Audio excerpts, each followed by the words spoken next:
So let's rank all the flicks I rewatched for the month of February 2022. Big D's Entertainment Rankings and Reviews. So greetings my fellow YouTubers and welcome to Big D's Entertainment Rankings and Reviews.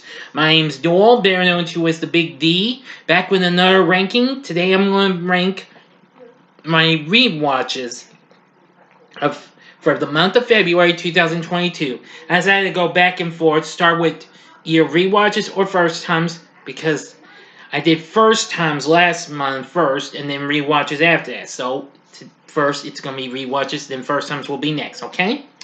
Now then, I am going to try and do this rapid fire and what have you, so you won't get to see my face much, but I'll tell you what I think of these movies along the way. So if you're ready, I've watched 22 overall. I've counted them just like I did with first time watches. So now that that's out of the way, let's get into the ranking.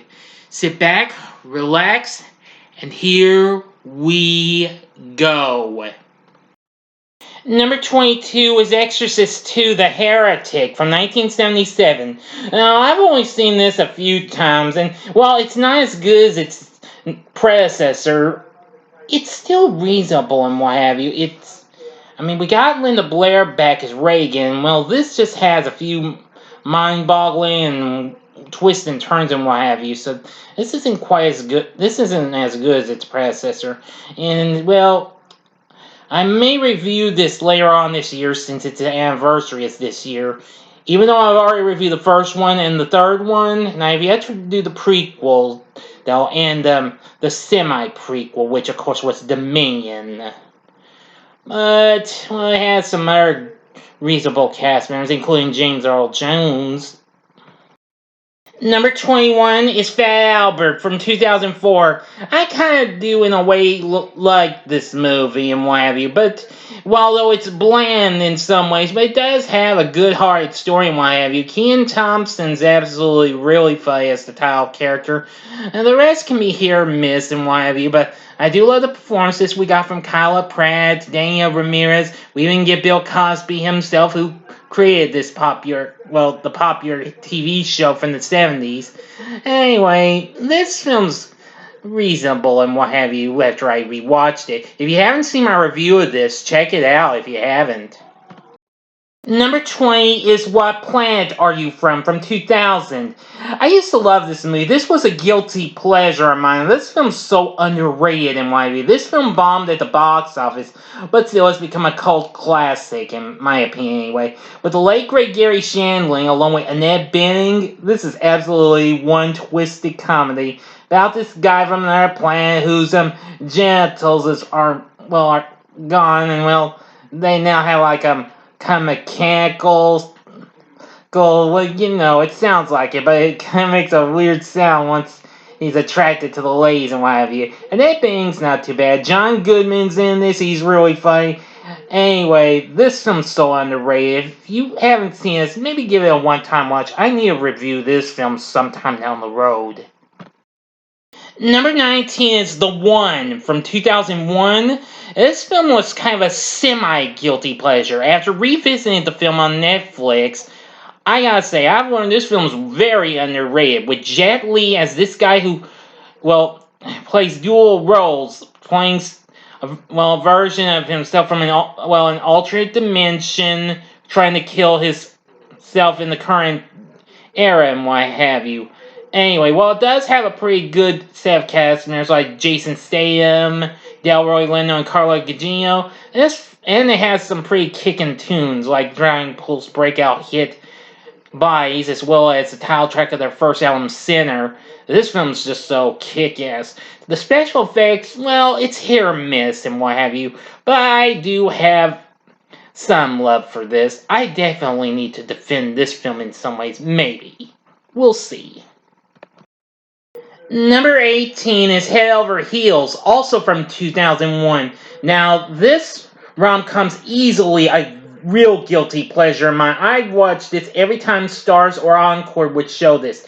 Starring Monica Potter, who's an artist, moves in with these models and what have you, and she has she kind of has a run with neighbor, played by Freddie Prinze Jr., is absolutely pretty funny and what have you. I recently watched this for the first time in years on Peacock, and well, it's still got it. Anyway, this film's so underrated. I definitely got to review this and defend this film.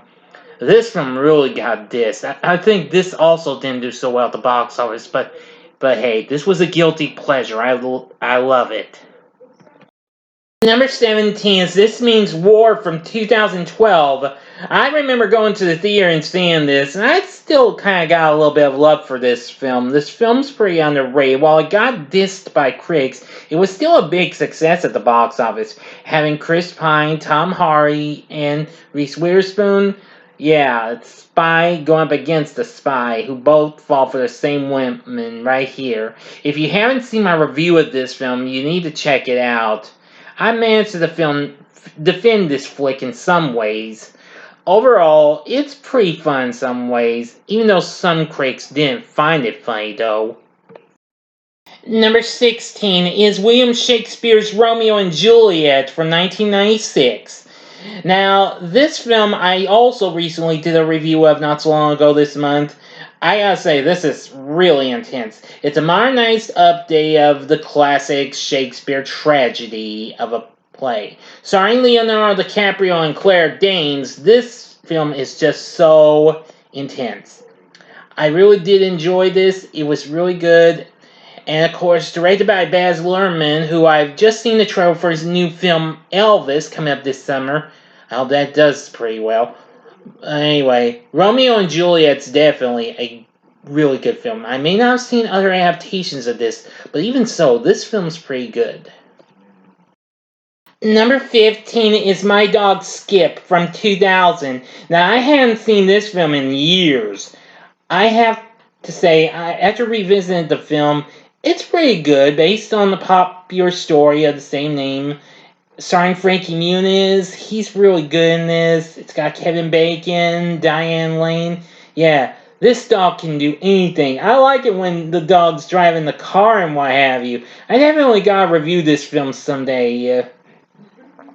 Yeah, it's really something. My Dog Skip is very funny. I think your kids might enjoy it too. This ranks as a real good canine flick that I really have come to enjoy once again. Number 14 is Shaft's Big Score from 1972. Now, while this film wasn't as big as its predecessor, but even so, Richard Roundtree is absolutely really cool as John Shaft once more. I gotta say, I do like it. And I like it the same, just like its predecessor. The action's still pretty good though, and its music is really good too. And well, Isaac Hayes didn't do the music like he did the last film, but he still provided a great song for it though. This film's so explosive and action-packed. It's pretty good, but I feel it's pretty underrated though in some ways. But even so, you be the judge. I recently reviewed the first three Shaft films. If you haven't seen them, check them out. Number 13 is Bride Wars from 2019. Excuse me, I almost said 13. My bad. Anyway, this film's so underrated. This really didn't catch on with the critics, but this is a guilty pleasure of mine. I love it. Kate Hudson and Anne Hathaway are absolutely hysterical as two lifetime-long friends who try to cause trouble for the other's wedding and what have you. Oh boy, when they're scheduled for the same day. Oh boy, really is hysterical. I love it. If you haven't seen this, you gotta check this one out. I just feel this needs some love and respect, you know. Number 12 is Tall Girl from 2019. Now, I recently rewatched this film in order to promote its sequel, which you'll see on the First Times ranking when it comes out. I feel like this film's pretty good and what have you. It might not be too great, but the cast isn't too bad. But I did like the performances we got and what have you. It's pretty good about this gal who's tall and what have you, trying to fit in and what have you. I just think it's so good, even when she gets help from her sister. Tall Girl is just so good. Sequel isn't too bad either. If you haven't seen my review for Tall Girl, check it out. This, of course, was a Netflix film, and it's still not too bad. Number 11 is Love and Other Drugs from 2010. Well, despite Bride Wars didn't get well received by critics, this one did better, as Anne Hathaway starred along with Jake Gyllenhaal. They're both really good. I gotta say, their characters were just so wow. I did go to see this in theaters and what have you. Unfortunately, as I recall, I think me and my mom were the only people in there to see this film. This film is pretty underrated. And they can have some real hot stuff in ways besides Hathaway. But hey, you be the judge. You gotta see this film if you haven't. I definitely gotta review this film. Anyway, yeah, about this dude who's trying to present medicine for the guys and what have you to try and hit off with their women and I don't know what have you. I'll tell you more when I review this film. I think this film's pretty good after finally giving it another chance. Number 10 is Swordfish from 2001. Now, I hadn't seen this film in a long time, but I decided to give it another chance. And it's not too bad. This film may have gotten mixed response and what have you, with Hugh Jackman reteaming with Halle Berry after X-Men was a success the previous year. They're pretty good in what have you. John Travolta's pretty good in this as well, and so is Don Cheadle. I'm going to say Swordfish, pretty underrated though, but I feel like this film deserves some justice in some ways. And I think I will do it when I review it sometime down the road. This film's pretty cool about this hacker who tries to help this guy out in the hopes of saving his daughter and what have you later on. Yeah, Swordfish. It's pretty cool. Number 9 is Walk Hard, the Dewey Cox story from 2007. Now, although I've seen it mixed and what have you in some parts, so I consider this to be connected after trying to watch it at times. But I finally got to watch the film complete in its full mind-blowing entirety. This film spoofs musical biopics, most notably Walk the Line, what have you. John C. Reilly is absolutely nutsoid as Dewey Cox. We got some other pretty good players and what have you. The music's kind of, reasonable in some parts. I like some of it, especially the theme to this, as well as Guilty as Charged and what have you. I think maybe I'll review this someday. We'll see. This film's just so underrated. At least I've watched the theatrical cut. I haven't seen the unrated cut of this, but, you never can tell.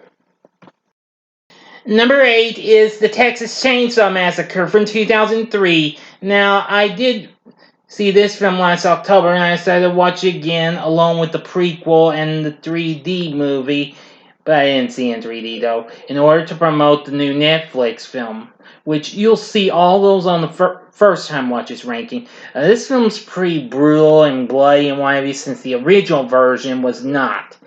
Anyway, a lot of people are mixed on where if this is good or the original. I don't mind. I like both of them, just for certain reasons, because this one has blood and gore and what have you, and it's got a pretty good atmosphere and all that jazz. It's got a pretty good cast. Jessica Biel's real good in this. So anyway, enough said. If you haven't seen my review for this, check it out if you haven't. Number 7 is Halloween Kills from last year. I recently got this on DVD, and I watched the special extended cut. I should have rewatched the theatrical version first, but next time around I'll try and do that. I saw there were some differences. The alternate ending was, alright, but not great though. I'm hoping for the best. Halloween Ends turns out to be a better flick and what have you, but hey, this film was still bloody and really gory. And believe me, this had more kills than any other Halloween flick. And I saw how many kills it had. This surpasses Friday the 13th, A New Beginning in ways. Now, if you've not seen my spoiler-free review for this, which I did last October, you gotta check it out. But anyway, I look forward to Halloween Ends when it comes out later this year. Number 6 is Wayne's World from 1992. I recently reviewed this film this past month. This film's absolutely really funny. Mike Myers, Dana Carvey, they're absolutely funny as Wayne and Garth. This, of course, is the first film to be based on a Saturday Night Live sketch and what have you. We have some pretty good performers. Tia Carrere, Rob Lowe's in this. Yeah, I gotta say, this is just totally excellent. Yeah, it's really funny. I haven't revisited the sequel though. If I get a chance, I'll review that maybe sometime later on down the road. But in the meantime, Wayne's World, absolutely funny. Okay, now you're gonna see me, and I'll be talking about the remaining 5 films. That's what I'm probably gonna do for the first time, so that way you'll see more of me. So I've ranked the first 17 of them, but there's still 5 flicks to go. Anyway, I am going to get into the final 5, and you're going to be surprised to see which movie's going to be number 1. Now, this next flick on the ranking might surprise you of how high I've ranked this. And anyway, but be surprised. But anyway, I sure hope you've been enjoying this ranking so far. So, if you're ready, let's get into the final 5. Coming in at number 5 is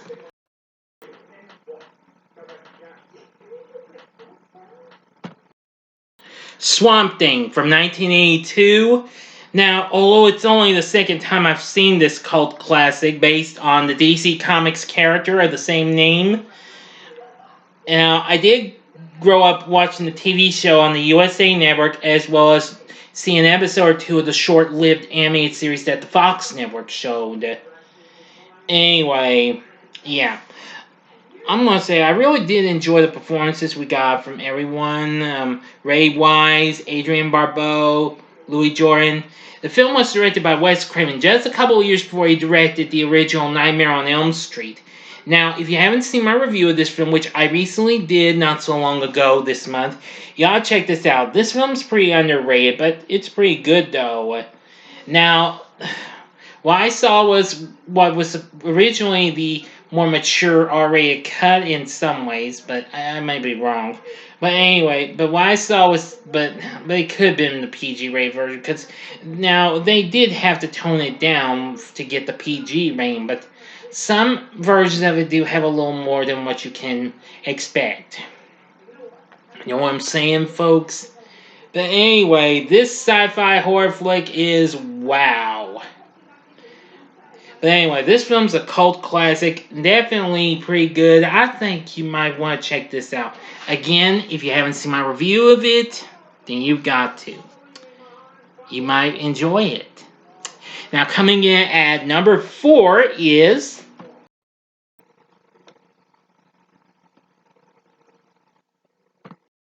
Like Mike from 2002. I love this movie. This is a guilty pleasure. And I am really still happy to enjoy this since it recently came to Disney Plus. Anyway, well, with the once known as Lil, the rapper Bow Wow himself, in one of his first films, did a pretty good job as Calvin Cambridge, an orphan who gets an old pair of sneakers he believes belong to Michael Jordan. And after a little bit of a lightning storm, these here old sneakers prove to be a little bit of magic to him and help him become a big star on a basketball team. Anyway, Morse Chestnut's not too bad. Jonathan Lipnicki, who recently did the Stuart Little films before this, was pretty good. We got Brenda Song in this, Crispin Glover, yeah. Eugene Levy is in it, and Mira's, and yeah. This is absolutely a real blast. I really enjoy it. I watched this back-to-back with its direct-to-video sequel, which, it's not quite that great in ways. You'll see where it winds up when I do the first-time watches next time. But anyway, I really did get to enjoy Like Mike, and it still got that same feel to what I have enjoyed since the day I got to see it. Of course, I got to see it a year later when it premiered on HBO, although I saw it on HBO Family first because they had a little sneak preview of it before HBO premiered it, because, well, that's what HBO Family used to do with their family flicks. But anyway, like Mike, definitely good. It's become one of my favorite basketball films. I really like it. It's totally awesome. And coming in at number 3 is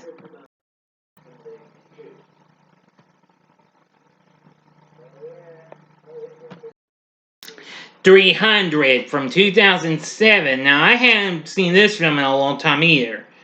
But anyway, this film, after revisiting it, it's really awesome. It's pretty bloody in one of you. It's an epic historical action flick. I really enjoyed it. Of course, it's based on the comic series of the same name by Frank Miller and Lynn Varley. It's really good.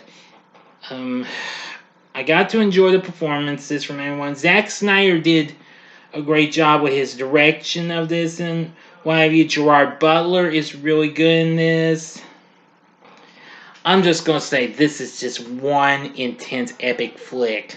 Now, although I have yet to see its prequel film, 300 Rise of an Empire, which I know kind of got a lot of mixed response and what have you. But anyway, 300 is pretty brutal. It's awesome. And I'm just gonna say it's, well, everything I need in a good action-packed epic flick, you know.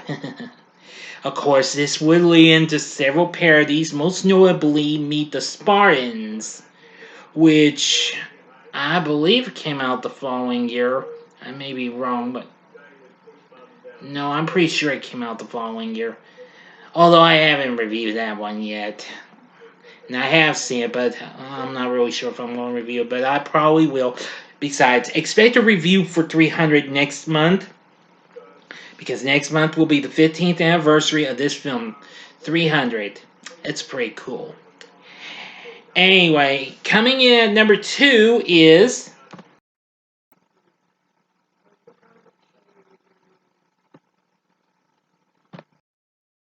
A Walk to Remember from 2002. I love this movie, and I've already reviewed this film.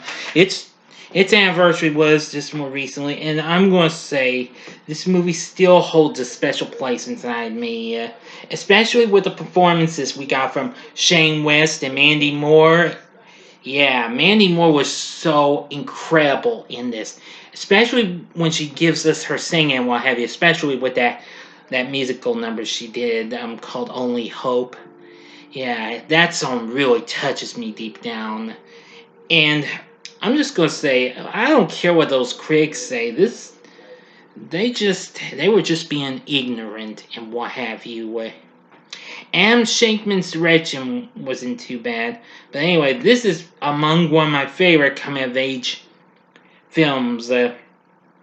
Based on Nicholas Sparks' novel of the same name. Peter Coyote and Daryl Hannah, they're not too bad. But it's the two leads in what have you, and Shane West and Mandy Moore. They're just so incredible. Yep.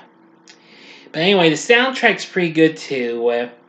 But again, Mandy Moore absolutely shines in my view. It gets a bit sad later, close to the end, but well, if you've seen the movie, you know why.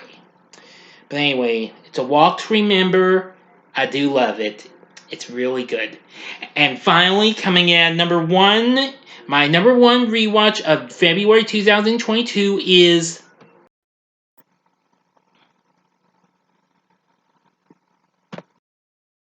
Forrest Gump from 1994. Now, at first I didn't think I'd enjoy this film, but after seeing some of it in high school, I come to realize I needed to give this film a go for. So anyway, after watching it numerous times, it's become a favorite. This is easily one of my favorite Tom Hanks films of all time. I love him as the title character, and I reviewed this film for its anniversary years back. I know it was from a night when it was the 4th of July and what have you. If you've seen my review, you probably know why.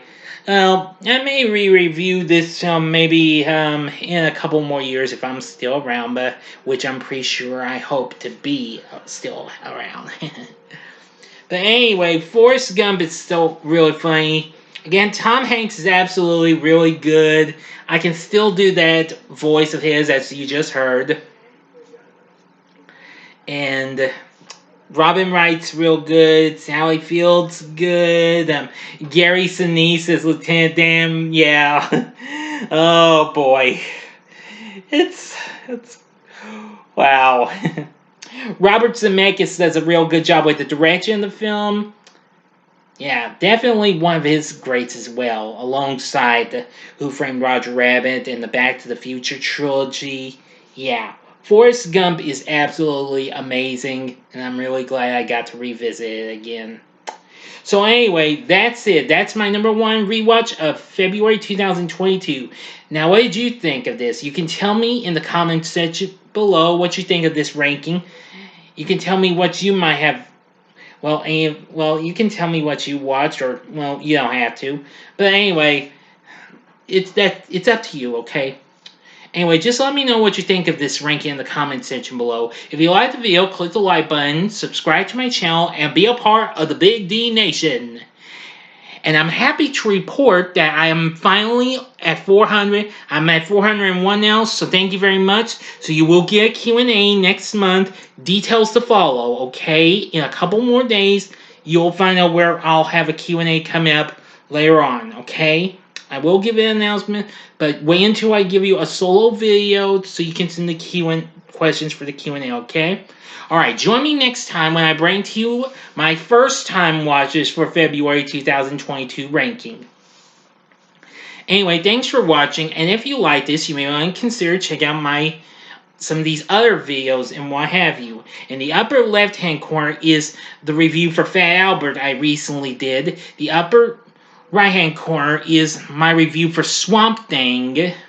Or if you want to go to the bottom left hand corner and see my current most viewed video for this month so far, in which case it's probably going to be the most viewed video for this month in the form of the ranking of the Zoomers from season 3 of the original Zoom. And the bottom right hand corner is the button you can click to subscribe. If you like rankings and reviews on movies, TV, music, video games, etc., then I'm your guy. Thank you for watching, and until next time, I'm the Big D saying, see ya.